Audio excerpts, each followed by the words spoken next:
Bienvenue dans le World News Roundup du 23 janvier 2026. On vous livre les principales actualités du monde entier, avec une tragédie ferroviaire dévastatrice, des tensions géopolitiques qui s'intensifient et des conflits persistants. Alors, plongeons-y. Une tragédie horrible s'est déroulée en Espagne hier, avec le déraillement d'un train à grande vitesse, entraînant la mort de 45 personnes. Le train Irio, reliant Madrid à Saragosse, a quitté les rails vers 19h45, heurtant un train Renfe. Les enquêtes se concentrent sur des engrenages trouvés dans les roues du train Irio, et c'est la pire catastrophe ferroviaire du pays depuis plus d'un an, un rappel brutal des dangers encourus. Passons à l'ordre du jour politique, les tensions entre les États-Unis et leurs alliés de l'OTAN s'accroissent. L'affirmation de Donald Trump selon laquelle les alliés de l'OTAN ne sont pas sur la première ligne pendant la guerre en Afghanistan a provoqué l'indignation. Keir Starmer a condamné les propos de Trump, tandis que Tony Blair, ancien dirigeant, apportait son soutien à la guerre contre le terrorisme de George W. Bush.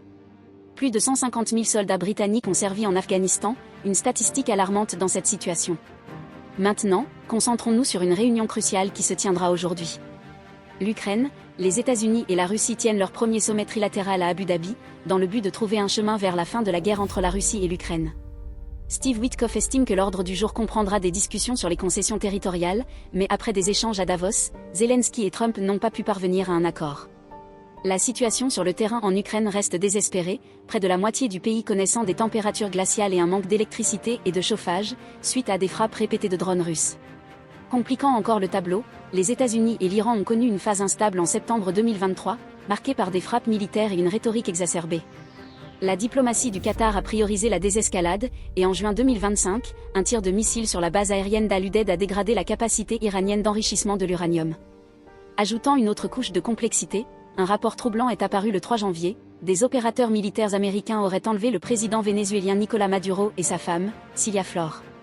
Les pénuries de fournitures persistent à Cuba, en particulier à Villa Panamericana, et Donald Trump a annoncé que le Venezuela cesserait d'approvisionner Cuba en pétrole ou en argent. Environ 10% de la population cubaine avait quitté l'île au début des années 2020. Enfin, le conflit en Ukraine continue de dominer les titres, avec les forces ukrainiennes confrontées à d'importants défis.